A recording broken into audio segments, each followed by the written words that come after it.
Merci. Oui, Monsieur le Président, mes chers collègues, c'est une vraie fierté aujourd'hui de défendre ce budget de combat pour notre région, dans le contexte que nous connaissons avec une crise énergétique sans précédent, une envolée des prix jamais vue, de nouvelles baisses des dotations de l'État et un désengagement de plus en plus prégnant. Nous aurions pu tomber dans la facilité en ayant recours massivement à l'emprunt, aux augmentations d'impôts et des taxes, à une gestion finalement à la petite semaine à courte vue, sans perspective pour l'avenir. Au lieu de cela, et comme toujours avec vous, Monsieur le Président, pas de résignation, pas de fatalisme, mais de l'action et de la détermination. Vous nous présentez un budget à la fois responsable, ambitieux, et je vous le disais en introduction, de combat pour préparer l'avenir d'Auvergne-Rhône-Alpes. La région ne se défilera pas et prendra toute sa part pour protéger ses habitants et aider les territoires à passer la crise. Comme l'a très bien rappelé Nicolas Daragon, le budget d'investissement s'élèvera en 2023 à plus d'1,4 milliard, en hausse de 18 millions par rapport à l'an dernier. C'est tout sauf de l'austérité. Et cela sans hausse des impôts et des taxes, sans dégrader nos ratios financiers et sans endetter davantage notre région. Car oui, mes chers collègues, la dette publique n'est pas une fatalité. Même notre collègue, M. Debat, ancien vice-président socialiste aux finances et au budget de notre région, reconnaissait récemment notre bonne gestion. Lors de notre dernière session plénière d'octobre, il soulignait, je le cite, « Notre situation financière et budgétaire satisfaisante, voire positive. » Et je ne la remets pas en cause, c'est dire. Notre budget est reconnu comme exemplaire, pas seulement par vous, Monsieur Debat, mais aussi par la Cour des comptes, par les agences de notation qui nous attribuent une note supérieure à celle de l'État et, le plus important, par les habitants d'Auvergne-Rhône-Alpes qui nous ont largement renouvelé leur confiance. Le budget 2023 est conforme aux orientations budgétaires que nous avons présentées en octobre et mobilise l'investissement sur nos priorités. D'abord, l'action économique, avec notre plan stratégique de relocalisation. Moins d'un an après son adoption, 5 300 emplois ont déjà été créés. Ensuite, la sécurité, préoccupation majeure de nos concitoyens. La région va poursuivre en 2023 sa mobilisation pour protéger nos lycées, nos écoles, nos communes, nos gares et nos transports scolaires. L'année 2022 a permis de soutenir l'installation de 3 200 caméras et 24 centres de supervision urbains. Nous allons encore amplifier cette politique chère à Renaud Pfeffer en 2023, car la sécurité est la première des libertés. Autre préoccupation majeure de nos habitants, la santé.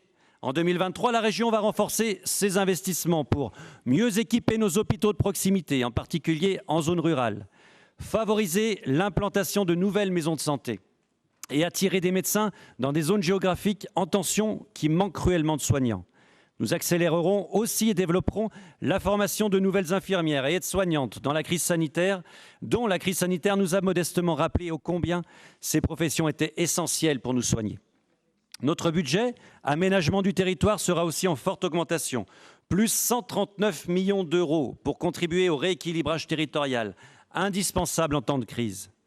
C'est en ce sens que nous avons d'ailleurs signé avec les élus locaux un contrat de plan État-région inédit et record avec un montant d'investissement jamais vu de 4,4 milliards d'euros au service de nos territoires. Et je n'oublie pas non plus notre politique volontariste en matière d'agriculture, car nous sommes fiers de nos agriculteurs, fiers d'encourager les circuits courts et fiers de nos produits que nous valorisons à travers notre marque régionale. Ma région, c'est terroir.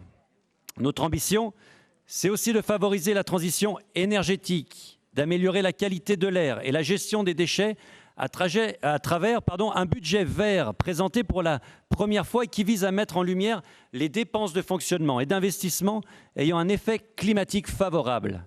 70 millions d'euros par exemple pour la rénovation thermique de nos lycées, 19 millions d'euros pour le développement des énergies renouvelables, 227 millions d'euros pour l'exploitation des lignes de transport à faible émission, ou encore 343 millions d'euros pour l'exploitation des lignes ferroviaires électrifiées. C'est cela une écologie positive, une écologie d'action et de bon sens.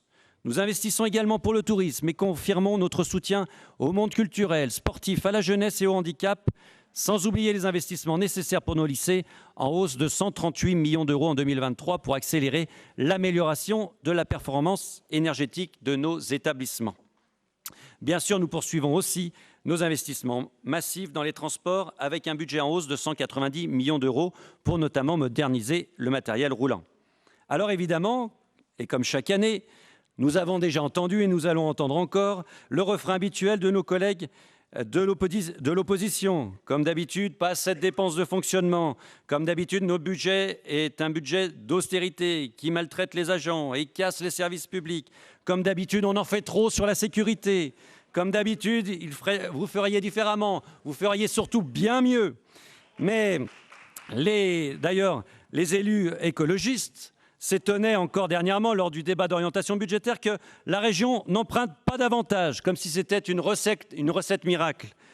Mais comme ça ne suffit pas, il faudrait aussi augmenter les impôts et les taxes, à l'image du maire écologiste de Grenoble, Éric Piolle, qui va augmenter les impôts locaux de 25%. Et après, Madame Grébert nous dit que nous ne nous intéressons pas au pouvoir d'achat des habitants de notre région.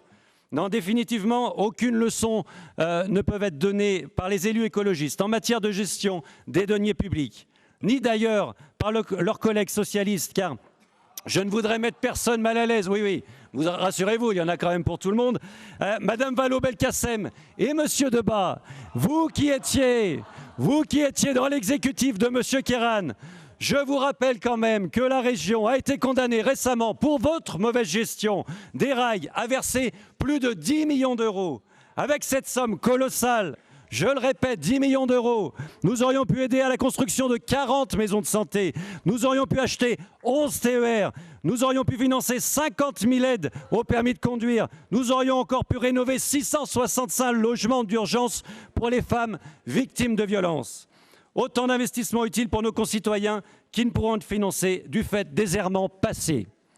Alors en conclusion, mes chers collègues, si nous prenons un peu de hauteur, nous pouvons être fiers de ce budget, ambitieux, responsable et protecteur dans ce contexte de crise multiple que nous devrons affronter. Jamais la région n'a autant investi pour le quotidien des Auvergnats et des Rhône-Alpins. Jamais la région ne s'est montrée aussi soucieuse de préserver le pouvoir d'achat des familles. Jamais la région n'a fait autant pour protéger nos entreprises, nos emplois et notre économie. N'en déplaise à certains de nos collègues, ce n'est possible que parce que nous sommes la région la mieux gérée de France. Alors, Monsieur le Président, les élus du groupe Les Républicains divers droites, société civile et apparentée voteront pour ce budget primitif 2023. Je vous remercie.